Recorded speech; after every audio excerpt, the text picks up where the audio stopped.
Brain stroke గురించి అందరికీ అవగాహన తప్పనిసరిగా ఉండాలి. ఎందుకంటే నెగ్లెక్ట్ చేసినా గుర్తించలేకపోయినా బ్రెయిన్ స్ట్రోక్ వల్ల పర్మనెంట్ డిజబిలిటీకి గురయ్యే రిస్క్ ఉంది. ఒక్కొక్కసారి మరణానికి దారితీసే పరిస్థితి కూడా ఉంటుంది.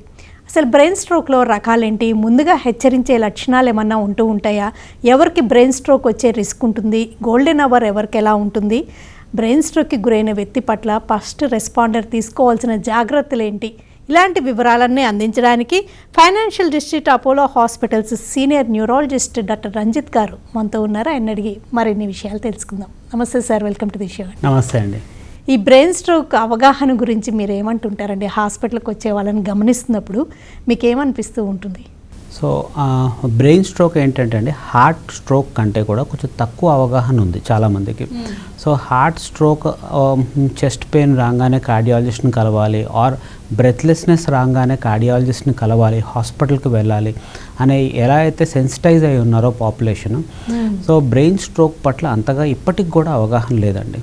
సో అంటే వన్ సైడెడ్ వీక్నెస్, అంటే ఒకవైపు పెరాలసిస్ వచ్చినప్పుడు వెంటనే హాస్పిటల్కి వెళ్ళాలి, ఆర్ ఫేస్ ఏమైనా డీవియేట్ అయినప్పుడు కానివ్వండి, మాట తడబడినప్పుడు కానివ్వండి, ఇది బ్రెయిన్లో బ్లడ్ క్లాట్ యొక్క లక్షణాలు అని చెప్పేసి కొంచెం అవగాహన తక్కువ ఉంటుంది.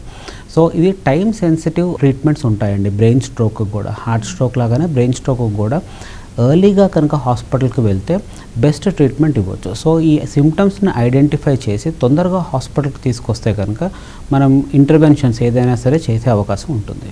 అంటే హార్ట్ అటాక్ అయితే సిమ్టమ్స్ కొంచెం క్లాసికల్గా కొన్ని సిమ్టమ్స్ చాలామందికి అవగాహన. బ్రెయిన్ స్ట్రోక్ అంటే ఇక బాడీలో ఎక్కడ ఏదైనా ఏ ఆర్గానికి సంబంధించిన సిమ్టమ్ అయినా రావచ్చు కదండి, ఆ స్ట్రోక్ వచ్చిన ప్రదేశాన్ని బట్టి.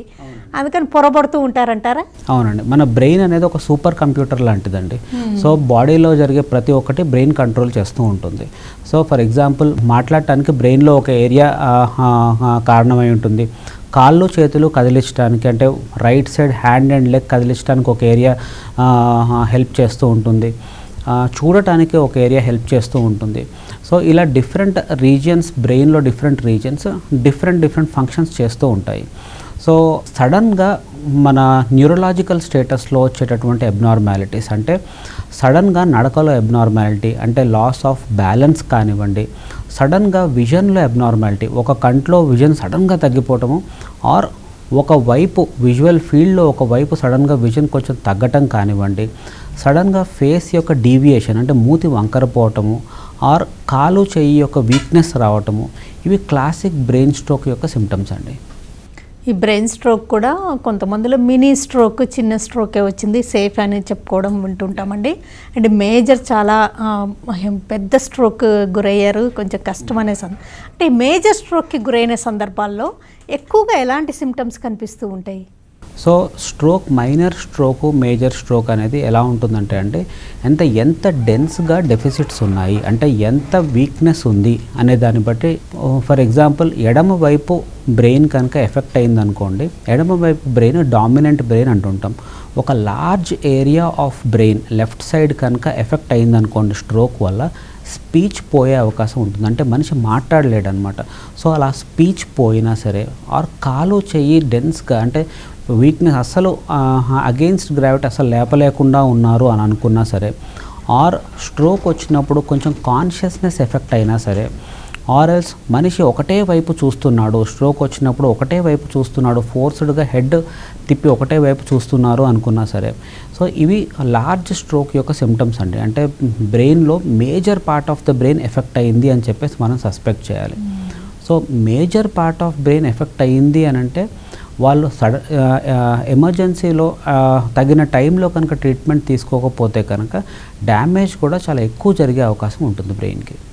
మీరు ఎప్పుడు చెప్తుంటారు బీ ఫాస్ట్ అని, ఒక్కసారి దాని గురించి క్లియర్గా చెప్తారా? బీ ఫాస్ట్ అంటే అండి ఒక నిమోనిక్ అండి. బేసికలీ బీ ఫాస్ట్ అనేది స్ట్రోక్ సిమ్టమ్స్ యొక్క నిమోనిక్.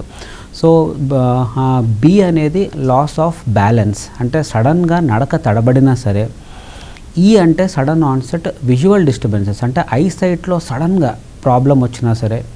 ఎఫ్ అంటే ఫేషియల్ ఎసిమెట్రీ, ఎం అంటే మూతి వంకరపోయినా, ఏ అంటే ఆర్మ్ వీక్నెస్, అంటే చెయ్యి వీక్నెస్ డెవలప్ అయినా. ఎస్ అంటే స్పీచ్ అండి, అంటే ఒక మాట తడబడిన ఆర్ స్లరింగ్ ఆఫ్ స్పీచ్ వచ్చినా ఆర్ సడన్గా మాట్లాడలేకపోయినా సరే ఇవి స్ట్రోక్ యొక్క సిమ్టమ్స్. ఇలా ఉన్నప్పుడు ఫాస్ట్గా మనం హాస్పిటల్కి తీసుకువెళ్ళాలి.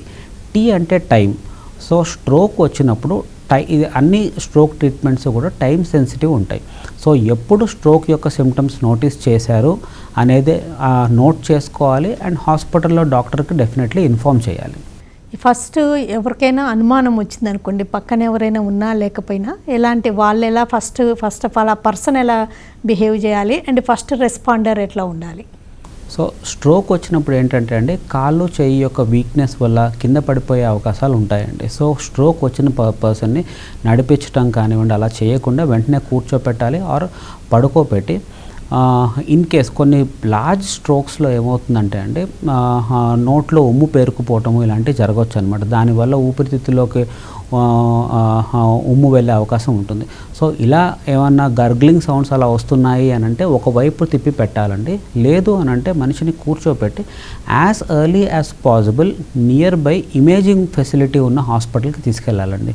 సో ఇమేజింగ్ ఫెసిలిటీ ఎందుకు అని అంటే స్ట్రోక్ సిమ్టమ్స్ డెవలప్ అయినప్పుడు అది ఏ టైప్ ఆఫ్ స్ట్రోక్, అంటే తలలో బ్లీడింగ్ డెవలప్ అవటం వల్ల స్ట్రోక్ వచ్చిందా ఆర్ తలలో క్లాట్ ఫార్మ్ అవటం వల్ల స్ట్రోక్ వచ్చిందా అనేది ఏ ట్రీట్మెంట్ స్టార్ట్ చేయడానికి ముందరైనా సరే ఇది రూల్ అవుట్ చేసుకున్నాకనే మనం స్ట్రోక్ యొక్క ట్రీట్మెంట్ స్టార్ట్ చేస్తాం. హార్ట్కి ఎలాగైతే ఈసీజీ చేసినాకనే ట్రీట్మెంట్ అనేది స్టార్ట్ చేస్తారో అలాగే బ్రెయిన్కి సిటీ స్కాన్ అనేది ఆర్ ఎంఆర్ఐ స్కాన్ అనేది చేసినాక ట్రీట్మెంట్ స్టార్ట్ చేస్తాం అనమాట. ఈ స్ట్రోక్లో మీరు ఇప్పుడు చెప్తున్నట్టుగా హెమరేజిక్, ఇస్కెమిక్ కదండి, రెండిట్లో సిమ్టమ్స్ ఒకటేలాగుంటాయా? సో ఆల్మోస్ట్ సిమ్టమ్స్ ఒకటేలాగా ఉంటాయండి. It is very difficult. అంటే మనం క్లినికల్గా అంటే మనిషి యొక్క సిమ్టమ్స్ని బట్టి చెప్పటం అనేది చాలా కష్టం అండి. సో దానివల్లనే సిటీ స్కాన్ కంపల్సరీ చేసుకోవాలి. కానీ కొన్నిసార్లు హెమరేజిక్ స్ట్రోక్స్లో చాలా హై బ్లడ్ ప్రెషర్స్ చూస్తూ ఉంటాము. ఇస్కెమిక్ స్ట్రోక్లో కూడా హై బ్లడ్ ప్రెషర్స్ చూస్తుంటాం, కానీ మరీ హెమరేజిక్ స్ట్రోక్ అంత హై బ్లడ్ ప్రెషర్స్ చూడకపోవచ్చు. బట్ క్లినికల్ సిమ్టమ్స్ని బట్టి డిఫరెన్షియేట్ చేయడం చాలా కష్టం అండి. ఎక్కువగా ఏ టైప్ ఆఫ్ స్ట్రోక్ చూస్తున్నారండి, ఇస్కెమిక్ హెమరేజిక్? ఒక 100% లాగా తీసుకుంటే 85% of strokes are ischaemic strokes అండి. 15% of the strokes are haemorrhagic strokes. అంటే బ్లాకేజెస్ ఎక్కువ ఉంటాయి. ఈ స్ట్రోక్ అనేది ఏజ్కి, అంటే ఇప్పుడు ఈ మధ్య యంగ్స్టర్స్లో కూడా చూస్తున్నారు అంటున్నారు. ఎంతవరకు అసలు ఏ ఏజ్, అసలు యావరేజ్ ఏజ్ ఎలా ఉంటుందంటారు? అంటే ఏంటంటే అంటే stroke does not have any age limits అండి. అంటే డేస్ బేబీస్లో కూడా స్ట్రోక్స్ చూస్తూ ఉంటాము, అలాగే చాలా ఓల్డ్ ఏజ్లో కూడా స్ట్రోక్స్ చూస్తూ ఉంటాము. బట్ యూజువలీ స్ట్రోక్ ఒక 50 years తర్వాత స్ట్రోక్ ఇన్సిడెన్స్ అనేది చాలా పెరుగుతుంది అనమాట. స్ట్రోక్ 50 years తర్వాత చాలా కామన్ ప్రాబ్లం. బట్ ఈ మధ్య కాలంలో అంటే రీసెంట్ స్టడీస్ కానివ్వండి, ఈ మధ్య కాలంలో ఏది చూస్తున్నాము అని అంటే ఈ స్ట్రోక్ అనేది 45 years లోపల వాళ్ళకి, 40 years లోపల వాళ్ళకి కూడా చాలా ఫ్రీక్వెంట్గా చూస్తూ ఉన్నాం. సో దీనికి ప్రాబబుల్ రీజన్స్ ఏంటంటే అండి ఆ మెటబాలిక్ డిసీజెస్ అంటే డయాబెటీస్ కానివ్వండి, డిస్లిపిడీమియా అంటే కొలెస్ట్రాల్ లెవెల్స్ కానివ్వండి, హైపర్ టెన్షన్ కానివ్వండి, ఈ ప్రాబ్లమ్స్ అన్నీ కూడా ఈ మధ్యకాలంలో యంగర్ జనరేషన్స్లో కూడా చూస్తూ ఉన్నాం. So probably this might be causing strokes in younger age groups. ఉమెన్లో కూడా ఎక్కువగానే చూస్తున్నారా? ఉమెన్లో కూడా ఇస్కెమిక్ స్ట్రోక్స్ అనేవి చూస్తూనే ఉంటామండి. అంటే ఉమెన్లో పెక్యులియర్గా వచ్చేటటువంటి స్ట్రోక్స్ కొన్ని ప్రెగ్నెన్సీతో అసోసియేట్ అయ్యి వచ్చేటటువంటి స్ట్రోక్స్ ఉంటాయి. ఆర్ఎల్స్ ఇస్కెమిక్ స్ట్రోక్ ఏజ్తో వచ్చేటటువంటి స్ట్రోక్ ఉమెన్లో కూడా కామన్గానే చూస్తూ ఉంటామండి. బట్ ఉమెన్కి పెక్యులియర్గా వచ్చేటటువంటి స్ట్రోక్స్ పెరిపాటం పీరియడ్లో, అంటే ప్రెగ్నెన్సీ తర్వాత వచ్చేటటువంటి కొన్ని స్ట్రోక్స్, కొంచెం హార్ట్ ఫెయిల్యూర్ వల్ల దానివల్ల ఇస్కెమిక్ స్ట్రోక్ రావటం కానివ్వండి, ఆర్ ఓసీ పిల్స్ వల్ల, కాంట్రసెప్టివ్ పిల్స్ వల్ల కానివ్వండి, ఆర్ ఏదైనా మెడికల్ రీజన్ కోసం హార్మోనల్ థెరపీస్ తీసుకోవటం వల్ల కానివ్వండి, కొన్నిసార్లు వీనస్ ఇన్ఫెక్షన్స్ అని చెప్పేసి ఫామ్ అవుతూ ఉంటాయండి. సో ఈ వీనస్ ఇన్ఫెక్షన్స్ కూడా ఎలాగైతే ఆర్టరీస్లో బ్లాక్ అయితే ఇస్కెమిక్ స్ట్రోక్ వస్తుందో, వీన్స్లో బ్లాక్ అయితే కూడా వీనస్ స్ట్రోక్స్ అని చెప్పేసి వస్తుంటాయండి. So these are very common in females. అంటే వెరికోజ్ వెయిన్స్ ఇలాంటి సమస్యలు, డీవీటీ ఉన్న వాళ్ళకి, అయితే ఏదైనా సర్జరీస్ అయిన తర్వాత కూడా స్ట్రోక్కి గురయ్యే రిస్క్ ఉంటుందా? అంటే వారికోస్ వెయిన్స్ కానివ్వండి, లేకపోతే డీవీటీ కానివ్వండి, ఇవి పల్మనరీ ఎంబాలిజం కాజ్ చేసి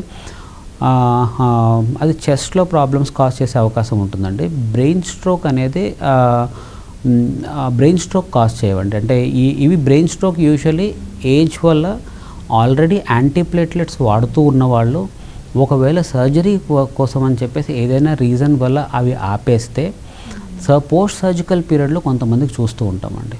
ఎవరైనా ఇలాగ స్ట్రోక్ సస్పెక్ట్ చేసి హాస్పిటల్కి వచ్చారనుకోండి, ఫస్ట్ ఇంక వాళ్ళకి సిటీ స్కాన్ చేసి నిర్ధారిస్తారా ఎలాంటి టైప్ ఆఫ్ స్ట్రోక్ అని?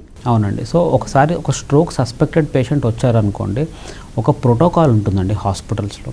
సో దాన్ని స్ట్రోక్ ప్రోటోకాల్ అని చెప్పేసి అంటూ ఉంటాము. సో ఆ స్ట్రోక్ పేషెంట్, సస్పెక్టెడ్ పేషెంట్ మా దగ్గరికి రాగానే, ఫర్ ఎగ్జాంపుల్ అపోలో ఫైనాన్షియల్ డిస్ట్రిక్ట్కి ఒక స్ట్రోక్ పేషెంట్ రాగానే మేము స్ట్రోక్ కోడ్ అని చెప్పేసి అనౌన్స్ చేస్తాము. సో స్ట్రోక్ కోడ్ అంటే అన్ని యూనిట్స్, అంటే స్ట్రోక్ కేర్లో ఇన్వాల్వ్ అయిన అన్ని యూనిట్స్ అలర్ట్ అవుతారండి. ఫర్ ఎగ్జాంపుల్ స్ట్రోక్ పేషెంట్ వెంటనే సిటీ స్కాన్కి వెళ్ళాలి. So CT scan or MRI చేయాలి అని అంటే they should keep that CT scan or MRI room free for that stroke patient, emergency కాబట్టి. సో ఒక స్ట్రోక్ కోడ్ అనేది అనౌన్స్ చేసామనుకోండి, వెంటనే CT scan or required MRI scan క్విక్గా అయిపోతుంది. దాని తర్వాత ఇంట్రావినస్ థ్రాంబోలైసిస్, అంటే ఏదైనా ఇంజెక్షన్ ఇవ్వాల్సిన అవసరం ఉన్నా సరే ఫార్మసిస్ట్ కానివ్వండి ఆర్ సిస్టర్స్ కానివ్వండి, they will be ready with that injection. Or ఒకవేళ పేషెంట్కి మ్యాసివ్ స్ట్రోక్ ఉంది, మనం క్యాత్ ల్యాబ్కి షిఫ్ట్ చేసుకోవాలనుకోండి, క్యాత్ ల్యాబ్ కూడా ఇన్ఫర్మేషన్ వెళ్ళిపోతుంది. అండ్ ఎనస్థెటిస్కి కూడా ఇన్ఫర్మేషన్ వెళ్ళిపోతుంది. ఐసీయూ టీమ్కి కూడా ఒకటేసారి ఇన్ఫర్మేషన్ వెళ్ళిపోతుంది. సో ఆల్ ద పీపుల్, అంటే స్ట్రోక్ కేర్లో ఇన్వాల్వ్ అయిన వాళ్ళందరూ కూడా ఒక స్ట్రోక్ పేషెంట్ రాగానే మా హాస్పిటల్కి they will have a alert. అంటే 24/7 ఈ సిస్టమ్ అంతా రెడీగా ఉంటుందా? 24/7 ఈ సిస్టమ్ అంతా రెడీ ఉంటుందండి. అంటే ఇస్కిమిక్ అయితే ట్రీట్మెంట్ ఎలా ఉంటుంది, హెమరాజిక్ అయితే ట్రీట్మెంట్ ఎలా, రక్తనాళం చిట్లితే ఎట్లా ఉంటుంది, రక్తనాళంలో రక్తం గడ్డగడితే ఎలా ట్రీట్మెంట్ ఉంటుంది? సో రక్తనాళం చిట్లితే అండి దానికి కారణాల కోసం చూస్తాము. అంటే చాలా మటుకు యాక్సిలేటెడ్ హైపర్ టెన్షన్, అంటే బ్లడ్ ప్రెషర్ చాలా హై అవటం అనేది మోస్ట్ కామన్ రీజన్ అండి. అది కాకుండా వేరే రీజన్స్ ఏముంటాయి అని అంటే అన్యూరిజమ్స్, అంటే రక్తనాళంలో వీక్ పాయింట్స్ ఎక్కడన్నా దొరికాయా, ఏమైనా వీక్ పాయింట్స్ లాంటివి ఉన్నాయా, ఆర్ ఆర్టీరియోవీనస్ మాల్ ఫార్మేషన్స్, అంటే రక్తనాళాల్లో ఏదన్నా ఒక అబ్నార్మల్ రక్తనాళాల యొక్క గూడు లాంటిది ఏమన్నా ఉందా తల లోపల, ఇలాంటివి చెక్ చేయడానికి ట్రై చేస్తాము. So first step we do in haemorrhagic strokes. రక్తనాళ బ్లీడింగ్లో ఏం చేస్తామంటే బ్లడ్ ప్రెషర్ తగ్గించడానికి ట్రై చేస్తాము, సో దట్ బీపీ తగ్గితే కనుక బ్లీడింగ్ తగ్గుతుంది అని. నెక్స్ట్ ఆ బ్లీడింగ్కి కారణాలు ఏమైనా దొరుకుతాయేమో అని చెప్పేసి విల్ ట్రై టు సర్చ్ అండి.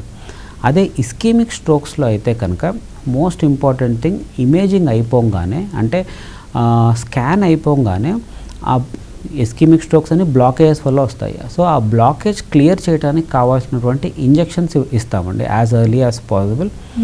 ఆర్ కొన్ని సందర్భాల్లో ఇంటర్వెన్షన్, అంటే రక్తనాళాల లోపల వైర్స్ పాస్ చేసి ఆ క్లాట్ ఏదైతే ఉందో దాన్ని రిట్రీవ్ చేయగలమేమో ట్రై చేస్తాము. ఏది ఎక్కువ ప్రమాదకరంగా ఉంటున్నట్టుగా గమనిస్తారండి, ischemic hemorrhagic? So as per literature అండి, hemorrhagic stroke morbidity and mortality ఎక్కువ ఉంటుందండి. అంటే హెమరేజిక్ స్ట్రోక్ వల్ల వచ్చేటటువంటి వీక్నెస్ కానివ్వండి, డెఫిసిట్స్ కానివ్వండి, కొంచెం ఎక్కువ ఉండే అవకాశం ఉంటాయి. అండ్ ఆల్సో హెమరేజిక్ స్ట్రోక్ వల్ల మార్టాలిటీ కూడా కొంచెం ఎక్కువ ఉండే అవకాశం ఉంటుంది ఇస్కీమిక్ స్ట్రోక్ అంటే. ఇస్కీమిక్ స్ట్రోక్లో ఏంటి అంటే మీరు ఇందాక అడిగినట్టు లార్జ్ స్ట్రోక్స్ ఎక్కువ డిసేబిలిటీ కాజ్ చేసే అవకాశం ఉంటాయి. బీపీ షుగర్లు ఉండి అవి కంట్రోల్లో ఉన్నా కూడా స్ట్రోక్కి గురయ్యే రిస్క్ ఉంటుంది అంటారా? ఫస్ట్ థింగ్ ఇదండి, మనం స్ట్రోక్కి రిస్క్ ఫ్యాక్టర్స్ కింద చూసుకుంటే కొన్ని మాడిఫైయబుల్ రిస్క్ ఫ్యాక్టర్స్ ఉంటాయి, కొన్ని నాన్ మాడిఫైయబుల్ రిస్క్ ఫ్యాక్టర్స్ ఉంటాయి.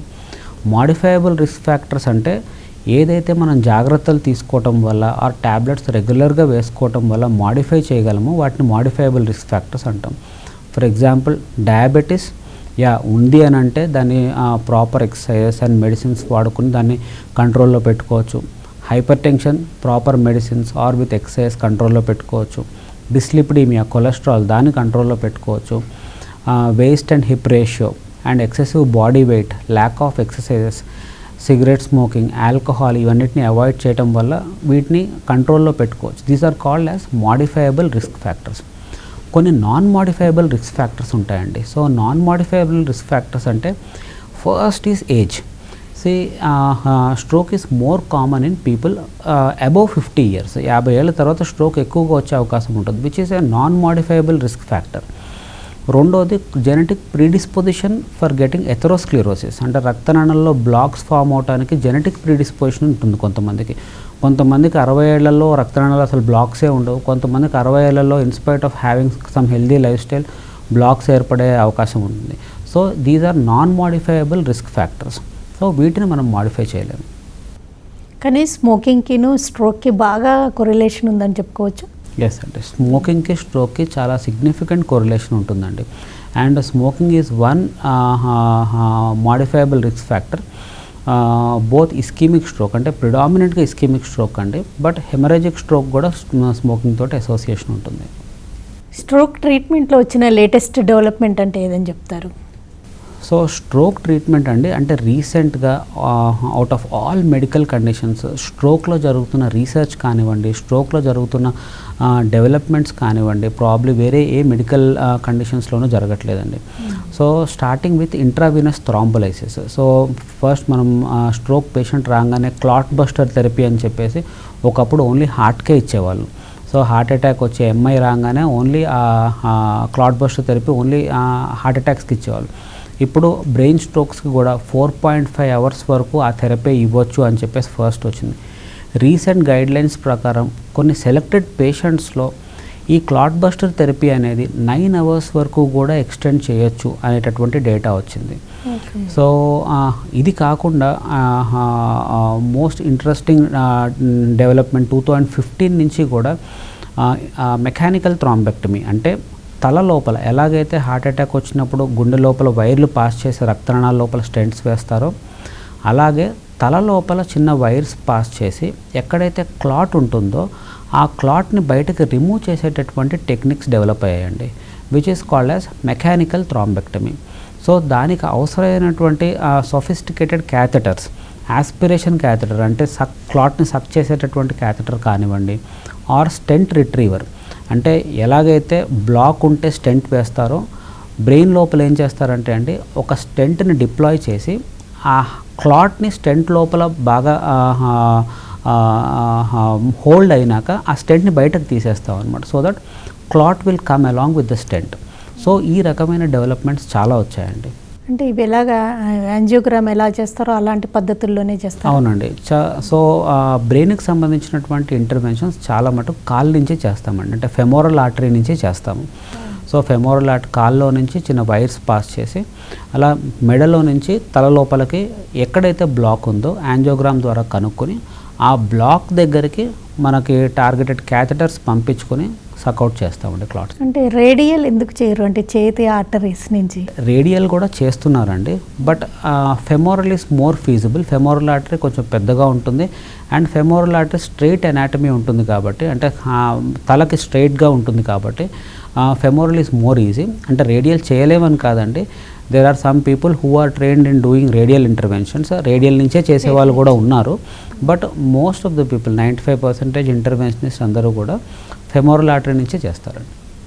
ఈ స్ట్రోక్ అనేది అంటే తర్వాతగా లైఫ్ లాంగ్ మేనేజ్ చేయాల్సిందే. ఒకసారి స్ట్రోక్కి గురైన వాళ్ళు ఇంకా అయిపోయింది ట్రీట్మెంట్ అనకుండా రిలాక్స్ అవ్వకుండా మెడిసిన్స్ అవన్నీ చేసుకుంటూ చెకప్స్ చేయించుకుంటూనే ఉండాలంటారా? ఎస్. సో స్ట్రోక్ వస్తే ఏంటంటే అండి ఫస్ట్ ఇనీషియల్ పార్ట్లో మనం 24 అవర్స్లో ఏమేం చేయొచ్చు అదే మాట్లాడుకున్నాము. సో 24 అవర్స్లో ఇమ్మీడియట్గా పేషెంట్ని తీసుకొచ్చి అవసరం ఉంటే ఐవీ థ్రాంబోలైసిస్ ఇవ్వటము, క్లాట్ రిమూవ్ చేయటము, all these things are in first 24 hours అండి. ఈ 24 అవర్స్ దాటినాక డెఫినెట్లీ బ్లడ్ థిన్నర్స్ కానివ్వండి, కొలెస్ట్రాల్ మెడిసిన్స్ కానివ్వండి, డయాబెటీస్, హైపర్ టెన్షన్కి సంబంధించిన మెడిసిన్స్ కానివ్వండి, ఇవన్నీ ఏవేవైతే అవసరం ఉన్నాయో అవన్నీ లైఫ్ లాంగ్ యూస్ చేసుకోవాలి. దీంతో పాటు మెడికేషన్ ఎంత ఇంపార్టెంటో ఫిజియోథెరపీ కూడా ఇంప్రూవ్మెంట్కి అంతే ఇంపార్టెంట్ అండి. సో ఫస్ట్ స్ట్రోక్ దేని వల్ల వచ్చింది and first acute treatment, acute stage తర్వాత స్ట్రోక్ దేని వల్ల వచ్చింది, డెఫినెట్లీ దానికి ఆ రిస్క్ ఫ్యాక్టర్స్ అన్నిటిని అడ్రస్ చేసుకోవాలి, వాటన్నిటికీ మెడిసిన్ స్టార్ట్ చేసుకోవాలి అండ్ ఆల్సో మెడిసిన్స్ కంటిన్యూ చేసుకోవాలి. అండ్ స్ట్రోక్ వల్ల ఏ డెఫిసిట్స్ వచ్చాయి అంటే హ్యాండ్ అండ్ లెగ్ వీక్నెస్ కానివ్వండి, మాట్లాడటంలో ప్రాబ్లం కానివ్వండి, ఈ ప్రాబ్లమ్స్ అన్నిటినీ కూడా ఫిజియోథెరపీ ద్వారా అడ్రస్ చేసుకోవాలి. హార్ట్ అటాక్స్కి గురి కాకుండా స్క్రీనింగ్ టెస్ట్లు అనేవి చూస్తూ ఉంటాం కదండి, అలాగే స్ట్రోక్కి గురి కాకుండా ఏమన్నా స్క్రీనింగ్ టెస్టులు ఉంటాయా? యా సో బేసికల్ ఏంటంటే అండి cardiovascular risk factors and cerebrovascular risk factors almost same ఉంటాయండి. So diabetes, hyper tension, cholesterol ఇవే బ్రెయిన్ స్ట్రోక్ కూడా ప్రధానమైన కారణాలు. సో కార్డియాక్ ఏంటి అని అంటే టీఎంటీ చేయొచ్చు ఆర్ కొరోనరీ యాంజియోగ్రామ్స్ అని చెప్పేసి చేయొచ్చు. బ్రెయిన్కి ఏం చేస్తామంటే అండి క్యారోటిడ్ డాప్లర్ అని చెప్పేసి చేస్తాము. ఆర్ కొంతమందికి హై సస్పిషన్ ఉన్న పేషెంట్స్లో MR angiogram or CT angiogram అనే టెస్ట్ చేయొచ్చు అనమాట. వీటి ద్వారా ఏదన్నా సిగ్నిఫికెంట్ బ్లాక్స్ ఉన్నాయా, సో స్ట్రోక్ వచ్చే అవకాశం ఉందా అని చెప్పేసి ఒక అవగాహన వస్తుంది. స్ట్రోక్కి గురైన తర్వాత ఇంకా ఫిజియోథెరపీ, రీహాబిలిటేషన్ రోల్ చాలా ఇంపార్టెంట్ కదండి. ఎప్పుడైనా వాటిలో పార్ట్ అండ్ పార్సిల్గా ఏమన్నా ప్రొసీజర్స్ కానీ తర్వాత ఏమన్నా రీఎస్టాబ్లిష్ చేయడానికి సర్జరీస్ అట్లాంటివి ఏమన్నా అవసరం అవుతుంటాయా? Yeah so secondary prevention of stroke అంటామండి దీన్ని. అంటే స్ట్రోక్ వచ్చినాక సెకండ్ అటాక్స్ ప్రివెంట్ చేయడానికి చేసేటటువంటివి సెకండరీ ప్రివెన్షన్ ఆఫ్ స్ట్రోక్స్ అంటాం. సో స్ట్రోక్ వచ్చినప్పుడు ఫస్ట్ ఇనీషియల్ 24 అవర్స్లో మనం చేసే ట్రీట్మెంట్సే కాకుండా అసలు స్ట్రోక్ అనేది ఎందుకు వచ్చింది అని చెప్పేసి డెఫినెట్లీ ఇవాల్యుయేట్ చేస్తామన్నమాట హాస్పిటల్ స్టేలో. ఫర్ ఎగ్జాంపుల్ కొంతమందికి క్యారోటిడ్ స్టీనోసిస్ అనేది ఉంది అని చెప్పేసి తెలుసుకుంటాం. క్యారోటిడ్ స్టీనోసిస్ అంటే తలకు వెళ్ళే రక్తనాళాల్లో ఆల్మోస్ట్ ఈ రీజన్లో గొంతు రీజన్లో బ్లాక్ ఏర్పడితే దాన్ని క్యారోటిడ్ స్టీనోసిస్ అంటాం. సో అలా క్యారోటిడ్ స్టీనోసిస్ చాలా సిగ్నిఫికెంట్ స్టీనోసిస్ అంటే 80 to 90% బ్లాక్ ఉంది అని తెలిస్తే దానికి స్టెంట్ కానివ్వండి ఆర్ క్యారోటిడ్ ఎండాట్రెక్టమీ అంటే ఆ బ్లాక్ రిమూవ్ చేసేటటువంటి సర్జరీ కానివ్వండి కొన్నిసార్లు అవసరం పడవచ్చు. రేర్గా కొన్నిసార్లు తల లోపల బ్లాక్స్ ఏర్పడతాయి. వాటిని చాలా almost 90 to 95% of the times medicines ద్వారానే ట్రీట్ చేయడానికి ట్రై చేస్తాం. కొన్నిసార్లు మెడిసిన్స్ ఇస్తున్నా సరే రిపీటెడ్లీ స్ట్రోక్స్ వచ్చే అవకాశం, కొంతమందికి స్ట్రోక్స్ వస్తుంటాయి. వాళ్ళకి తల లోపల కూడా స్టెంట్స్ అవసరం పడే అవకాశం ఉంటుంది. ఓకేనండి డాక్టర్ రంజిత్ గారు, స్ట్రోక్ అంటే ఏంటి, అసలు దీని గురించి ఎంతవరకు అవగాహన ఉంది, అందరికీ తెలుసుకోవాల్సిన విషయాలు ఏంటి, ఏ సిమ్టమ్స్ కనిపించినప్పుడు నెగ్లెక్ట్ చేయకుండా హాస్పిటల్కి వెంటనే రీచ్ అవ్వాల్సి ఉంటుంది, అండ్ పర్టికులర్గా హాస్పిటల్లో కూడా ఈ స్ట్రోక్ కోడ్ అంటూ తీసుకునే ప్రత్యేకమైన శ్రద్ధ గురించి వివరాలు అందిస్తూ అండ్ స్క్రీనింగ్ టెస్టులు, తర్వాత రీహాబిలిటేషన్, స్ట్రోక్ ట్రీట్మెంట్స్లో వచ్చిన అడ్వాన్సెస్ వివరాలు అందించినందుకు థ్యాంక్స్ అలాట్ అండి. థ్యాంక్స్ అండి. Thank you.